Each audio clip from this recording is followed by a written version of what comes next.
imenu Očeta in Sina in Svetega Duha. Amen.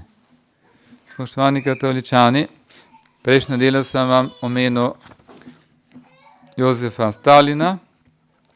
Stalin pomeni jekleni. Torej, to je bil človek eden največjih množičnih morilcev na vsem svetu, poleg Hitlerja. Hitler je bil pravzaprav neke vrste vajenec, primerjam z njim. On je veliko več milijonov ljudi pomoril kot Hitler, potem vemo, da je bil Mao Tse-tung, ki je še več kot oba dva skupaj verjetno. Ja, no, ampak on je imel tudi neko ženo, Stalin, in s to ženo je imel eno hčerko, Svetlano je bilo ime. No, in tle je fotografija Stalina s to Svetlano v naročju. Ja, in ta Svetlana seveda je bila vzgojena v brezboštvu. Povedal sem vam, da je Stalin on je bil vzgojen v pravoslavni veri, krščen pravoslavni cerkvi, potem je hotel postati pop, se pravi pravoslavni duhovnik. Vstopil v semenišče, dobil v roke knjigo Darwina o evoluciji in izgubil svojo pravoslavno vero in postal eden največjih diktatorjev in morilcev vseh časov. Vidite, to je čisto v skladu z logiko evolucije, kajti evolucija uči, da je glavni zakon, evolucija je zakon močnejšega in okrutnejšega. Se pravi, kdo je okrutnejši, druge pač pobija, mori. In ti ljudje, vidite, Hitler je ravno tako evolucionist, on je ravno tako rekel, da pomaga evoluciji, pač spraviti iz tega sveta tiste, ki niso vredni življenja, kot je sam rekel, ki so, kako je rekel, nekoristni jedci. Pravi ljudje, to so bili za njega vsi fizično bolni, duševno bolni, tako naprej. Vsi ljudje, ki so bili kakšne druge rase, on je pač bil prepričan, da je pač evolucija, da so določene rase bolj razvite, ene manj razvite, in seveda arijska rasa je bila za njega iber alles, medtem ko so druge rase, slovanske in tako naprej, so bile za njega manj vredne rase, manj evolucijsko razvite. Vidite, kako ena taka laž hudičeva, kakšne posledice ima recimo v življenju nekega človeka, ali pa v življenju nekega naroda. Vidite, iz teh ljudi je ta nauka evolucija hudičeva, nauka evolucija prav dobesedno učlovečenja hudiče, lahko rečem, vidite, ki so morili, vidite, ljudi po tekočem traku. Morili ljudi, vidite, za kateri Jezus rekel, pravi, to so ljudje, ki moramo pomagati. Jezus je rekel, lačen sem bil, sem jesti, žen sem bil, piti. Bolan sem bil, ste me obiskali in za me poskrbeli, uječe, vidite, in tako naprej.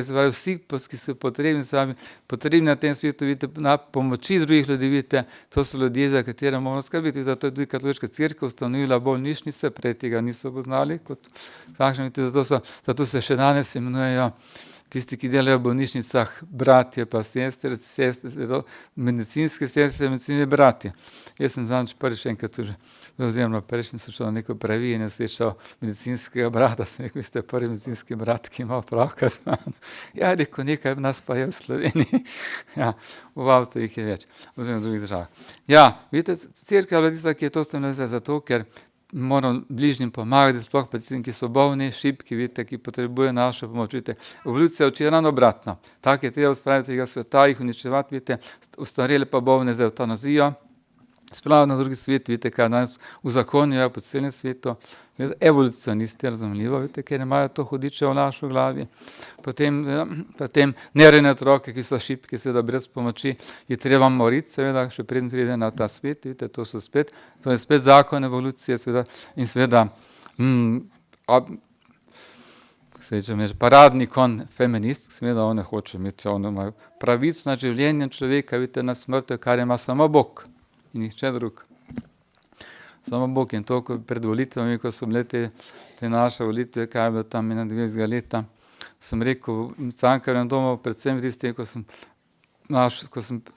takrat sem bil še učitelj, ko sem tisto našo stranko predstavljal, 5 let mi rekel, naj predstavim naš program za družine, sem rekel, samo Bog ima pravico na življenje človeka. Dvakrat sem rekel, to sem hotel ubiti pogled, ko sem ga gledati, si ta levi, kajti takrat je še vedno veljal zakon, da se v javnosti nikoli ne spregovori ime Boga.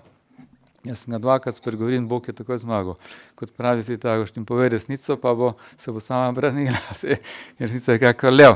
No, torej Stan je imel to hčerko Svetlano, ki je bila vzgojena, vidite, seveda v brezboštvu. No, tle je v njegovem naročju.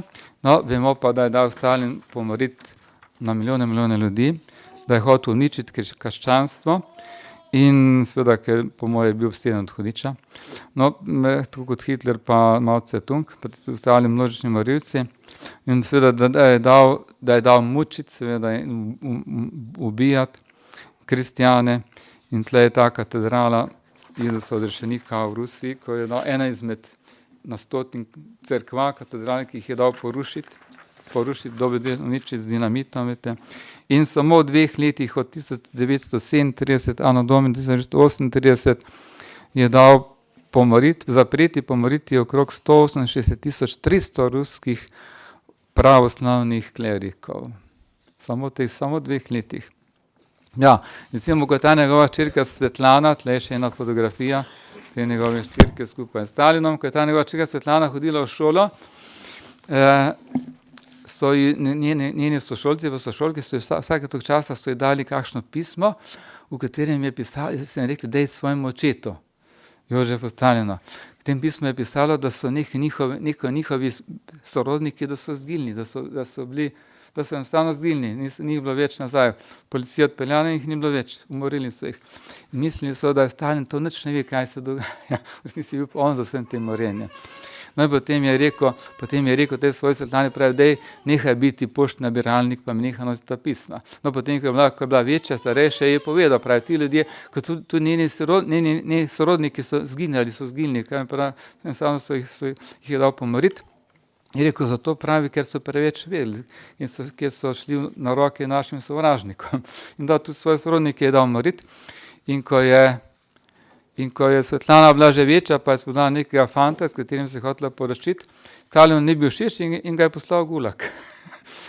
Vidite, to je diktator, ki ima v glavi, vidite, hudičevo laž evolucije. In to evolucijo učijo naše otroke v šolah vsak dan, vidite, od prvega do zadnjega reda verjetno. Je to hudičevo laž. In seveda to, če to otrok enkrat to sprejme, potem bo seveda prepozneje bo tudi izgubil vero, tudi če hodi vsak dan vsak nedeljo k nedeljski maši, vidite, če bo sprejel to laž evolucije, bo ta laž naredila ogromno, bo uničila vse, kar je dobrega otroku duši, po otrokovem srcu. Mi pa kaj se je zgodilo, vidite, ko je Svetlana odrasla, je kljub temu, da je vedela, za kaj gre, je ano domini 1962 bila krščena in je krščena v pravoslavni cerkvi in je postala pravoslavna vernica. Vedela je, pa če bi oče to videl, bi me umoril, ampak njen oče je že umrl pred 1953 leta ano domini. Se pravi že 9 let prej, tako da je ni mogel umoriti, verjetno bi tudi njo bil umoril ali pa poslal v Gulag, če bi bil še živ. Ampak on je prej umrl in pravi, opisuje njegovo smrt, pravi, njegova smrt je bila grozna agonija, pravi, dobesedno se je zadušil pred nami, pravi, malo pred njo umrl je odprl svoje oči, pravi z nekim groznim pogledom je pogledal vse nas, pravi, ki smo bili okrog njega, pravi z nekim norim pogledom, jeznim, pravi, polnega strahu pred smrtjo in potem je grozeče dvignil levo roko in potem umrl. Vedete, tako umira nek diktator, verjetno so prišli videli hudiče, ki so prišli po njegovo dušo in potem seveda je šel pred Jezusom sodni stol in bil pogubljen. No, potem je pa ta Svetlana, eni moški imeli nekega sina in tako naprej, ampak tisti eden je umrl, en zakon se je razdrl in tako naprej. No, potem je pa hotela tisti, ko je umrl, je rekel, da naj ga pokupljajo tako, da bo na njegov pepel potresli tam v Indiji, nekje po neki reki. To so pač brezbožneži ali pa pravoslavni. In je zaprosila, če bi smela iti v Indijo. In zanimivo, da so ji za 1 mesec dovolili, da je šla v Indijo. Ko je prišla v Indijo, je šla na ameriško ambasado, zahtevala varstvo ameriške ambasade in so potem najprej šla neko Švico, potem šla v Ameriko in potem je srečala je že v Rusiji nekega duhovnika, očeta Garbolina in ta Garbolino je spoznal Giovanni Garbolino jo je spoznal s katoliško cerkvijo in potem jo je povabil na romanjo Fatimo, šla je na romanjo Fatimo in 1982 leta Anno Domini postala katoličanka. Vidite, postala katoličanka in pravi, takole je rekla, pravi, 13. decembra je postala katoličanka, pravi, šele sedaj, pravi, razumem čudovito milost, pravi, ki nam jo daje sakrament svete spovedi, pa svete Evharistije, pravi, in te milosti, ki delujejo v nas, pravi, ne glede to na dan in na leto našega življenja in tudi vsak dan. Pravi, prej nisem imela volje, da bi odpustila ali da bi se kesala svojih grehov, pravi, in nikoli nisem mogla ljubiti svojih sovražnikov. Pravi, zdaj, pravi, pa čutim, se čisto drugače živim in čutim, pravi, ko sem pri sveti maši vsak dan. Si lahko mislite, hčerka Stalina, enega največjih morilcev časa, vsak dan pri katoliški sveti maši. Tega niste še nikoli slišali, v šoli pogotovo ne, pa tudi nikoli ne bodo otroci tega slišali, ampak to je dejstvo. In potem je živela, vidite, kot katoličanka, rekla je, pravi, bila sem sprejeta v naročje v roke Blažene Device Marije, pravi, in kdo bi mogel biti moj zagovornik, če ne Jezusova mati, pravi, ona me je pritegnila k sebi. Njena lastna fizična mati je naredila samomor, ko je bila Svetlana stara 6 let. Ni čudno, da je naredila samomor, če je živela s takim morilcem ne skupaj. Ja, pravi, da njena mama ni nikoli v življenju, ni nikoli objela, nikoli ni čutila nobene ljubezni od njene mame do sve. To je brezbožstvo.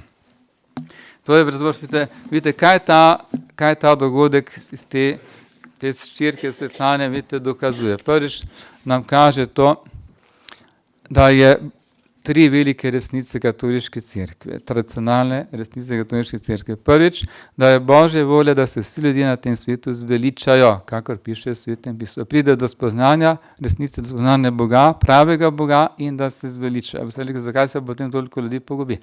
Zakaj Marija Fatima pogubite? Zato, ker imamo ljudje svobodno voljo in lahko s to Božjo voljo, ki je vse zveličana volja, sodelujemo ali pa ne sodelujemo, oziroma lahko si aktivno upiramo. In ljudje, ki se tej svobodni, ki se tej Božji vse zveličani volji upirajo, tako kot se je Stalin, vidite, se pogubijo. Vidite, on se do zadnjega upira Božji milosti. Bog daje vsakemu človeku na tem svetu, ki je živel od Adama naprej, do zadnjega človeka na tem svetu, ki je živel do sodnega dneva, vidite, daje milost, da se lahko zveliča. Vidite, kako to? Vidite, daje nam milost, da moramo moliti, milost dar molitve ali milost ali dar molitve, da moramo prositi Boga za milosti, s katerimi sodelujemo in se zveličamo. Kdo tega ne dela, se pač pogubi. Vidite, rekel sem vam, da ljudje, recimo, ko so živeli pred Jezusom Kristom, vidite, tem ljudem je Bog dajal milost, da so lahko molili. Vemo, da je razodel pravo vero, Adamo pa Evi, da smo imeli pravo vero, tem se reče protoevangelij, pred evangelij, vidite, pravo vero so imeli, ampak ljudje so lahko to pravo vero sprejeli ali pa ne, sodelovali z Božjo milostjo ali pa ne. Vidite, če niso, potem so se izmislili vse mogoče krive, lažnive vere, po svojem grešnem nagnanju in potem so po teh krivih verah živeli in umrli, so se seveda pogubili. Torej, Bog želi, da se vsi zveličajo, ampak ljudje imamo svobodno voljo in lahko s to milostjo sodelujemo, s to voljo sodelujemo ali pa se upiramo. Nažalost, večina ljudi, kolikor lahko vidimo iz življenja ljudi, se tej Božji milosti upira. Druga stvar je, da to so te 2 resnice. Vse zveličana Božja volja, da se človek lahko Božji milosti upira ali pa z njo sodeluje. Če se upira, se Bog če se se zveliča. In tretja stvar je, da je Božja volja, da vsi ljudje postanejo katoličani. Vidite, dokazati to je življenje te Svetlane Stalin, ki se je sicer potem preimenovala po priimku svoje mame, ki ni hotela biti stanovati po Stalinu. Vidite, ja. Ona je bila najprej brez vere, potem je postala pravoslavna katoličanka, vidite, potem je postala pa pravoslavna vernica, potem postala pa katoličanka. Vidite, njeno življenje je dokaz, da je Božje, da ljudje postane katoličani. Pravi, prej nisem mogla odpuščati, nisem se mogla kesati, vidite, šele zdaj vidim, kaj pomenijo, vidite, zakramenti. In to je nekaj, vidite, ta njeno življenje, vidite, je nekaj, kar je direktno nasprotju s tem, kar uči naš papež Frančišek, da vse vere vodijo v nebesah Bogu. Da so vse vere pod Bogu, kar je izjavil v Singapurju, kjer je med drugim misionarjev pred kakšnimi 400-500 leti kdo, sam sveti Frančišek Ksaveri, zavetnik vseh misijonov. Vidite, zakaj? Ker Jezus je ukazal, povedite po vsem svetu, napravite vse narode za moje učence, se pravi za katoličane.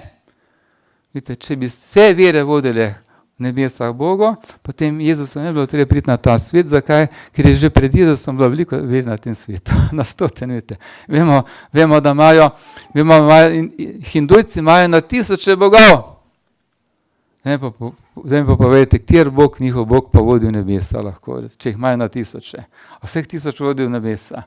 Vidite, in Svetopismo izrecno pravi, samo v Jezusovem imenu se lahko zveličamo, pridemo v nebesa, samo v Jezusovem imenu, drugem imenu, samo naš odrešenik, nihče drug, vidite. Hvala Bogu, na spletu lahko najdete celo vrsto, vidite, nadškofov in škofov, ki so bili tako pogumni in so rekli, to, kar papež uči, je herezija. Med drugim tudi nadškof Strickland, pa nadškof Viganov in tako naprej.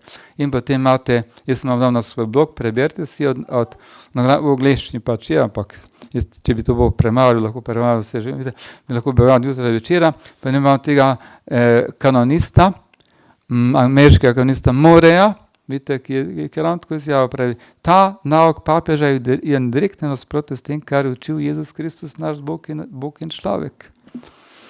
Ja, mislim, tega, do zdaj nisem še niti ene besede slišal od slovenske škofovske konference, enega slovenskega škofa, da bi kaj rekli proti temu, da bi kaj na to pozorili. Nič, vidite, popolna tišina. In Viganov pravi, največja tragedija je ravno v tem, da so škofe popolnoma tiho, nič ne reče, vidite, in seveda, kaj potem lahko Boge verniki si mislijo? Vidite, če papež pravi, ja, pa je pa res. Ja, zdaj po katoliški cerkvi moraš delati pokuro, treba se pustiti, kvaterni dnevi, pa postni čas, pa adventni čas, pa pokura, ja, pa moliti treba, pa spovedi hoditi in tako naprej. Če si pa musliman, pa se to odpade. Ja, čak, pa boš biti musliman, ne.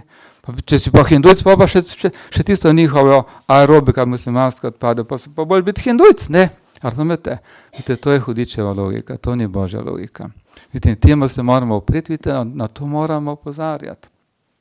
Opozarjati, ko se srečujete s svojimi sorodniki, s svojimi prijatelji in tako naprej v službo, kjerkoli, opozorite na to. Če bodo sami rekli, ja, poglej, papež uči, lahko se vodijo v nebesa. Ni res. Vidite, to je herezija. In vemo, da zakonik cerkvenega prava, vidite, kjer kanon 1364, vidite, prvi paragraf pravi, vidite, kdor postane heretik ali schizmatik, vidite, razkolnik, vidite, je ipso facto ekskomuniciran iz katoliške cerkve. Temu se reče late sentencija, medtem ko ferende sentencija je pač naložena kazen, ekskomunikacija, to je pa, vidite, ipso facto, ko je nekdo heretik, ko nekdo ima heretična vera, vidite, se ekskomunicira, se izloči iz katoliške cerkve, nima katoliške vere, ni več katoličan na nek način, vidite. Ja, kaj je s papežem, vil na sodni dan, ampak vsekakor on ne uči tega, kar bi moral učiti. Dobro, da ne bomo predolgi, današnji evangelij, vidite, pravi, kako je Jezus ozdravil mrtvoudnega, se pravi hromega človeka, ki ni mogel hoditi, in mu je rekel, zaupaj, sin, tvoji grehi so ti odpuščeni. Se pravi, on je kot Bog, Jezus je kot Bog videl, da ga ta človek prosi, verjetno tudi na glas prosi, naj mu odpusti grehe, vedel je, da je grešnik, priznal ga je za Boga, vidite, in ga je prosil, naj mu odpusti, in mu je rekel, si odpusti, zaupaj, sin, tvoji grehi so ti odpuščeni, vzemi svoje postelje in hodi. Vidite, tisti njegovi sovražniki, Jezusovi sovražniki so vedeli, da samo Bog lahko odpušča grehe, in seveda duhovnik pri spovedi odpušča v Jezusovem imenu in persona Kristi, se pravi, Jezus sam po duhovniku odpušča. pri sveti spovedi, tudi zato pravijo svetniki, so duhovniki nad vsemi kralji in vladarji na tem svetu, ker odpuščajo grehe v Božjem imenu, kar noben drug človek ne more, razen duhovnik, in seveda prikličejo kralja nebes in zemlje na oltar. Ja, vidite, in potem je človek vzel posteljo in hodil. In oni so vedeli, samo Bog lahko odpušča, samo Bog lahko zdravi mrtvoudnega človeka. Ampak, vidite, ti njegovi sovražniki so bili zakrknjeni, so imeli svobodno voljo, so rekli, ne, mi ga ne bomo priznali za Boga, za odrešenika, za Mesija, ker so imeli pač raje svoje grešno življenje, svoj greh, vidite, na tem svetu, življenje za Boga in za nebesa, medtem ko so mnogi drugi učenci, kot pravi evangelij, vidite, so pa se zbali, pravi, sveti strah jih je prežel in rekli in slavili Boga, ki je dal to moč, vidite, Jezus Kristus, ne slavili Boga, da je ozdravil mrtvoudnega človeka. Vidite, današnji svet je duhovno mrtvouden, tudi današnja politika je duhovno mrtvoudna. Vidite, kar naprej imajo hoče ustanoviti, uzakoniti evtanazijo, pa abort je že tako ustanovljen, tako naprej, pa LGBT in tako naprej. Hvala Bogu, vidite, danes so pa tudi ljudje, seveda, ki pa grejo proti temu, vidite, proti temu brezboštvu, proti tej evoluciji, vidite, ki uči, da je treba šibke, pa bolne postale, da jih je treba moriti, vidite, neurejene postale, pa vidite, in danes imajo Kopru pohod za življenje. Sicer nedela ni najboljši dan, vemo, da ponovadi imajo te pohode v sobotah, ampak danes imajo pač po Kopru, pa imeli bodo v Ljubljani, pa Mariboru, vidite, koliko bodo naredili, ne vemo, ampak mi lahko, vidite, vsak izmed nas lahko vsak dan moli, zato da bi zmagala Božja ljubezen, Božja dobrota, Božja pravičnost, da bi bil na svetu, vidite, samo še kaj katoliško, jaz se vsak dan molim za ta namen, da bi na svetu samo še katoliške, tradicionalne katoliške monarhije in monarhi, vidite, kjer bodo vladale seveda tradicionalne katoliške ustave, zakoni, ki so skladni z Božjimi zapovedmi, ne pa to, kar imamo danes, vidite, ki je seveda ravno nasprotno temu, kar je moralo biti.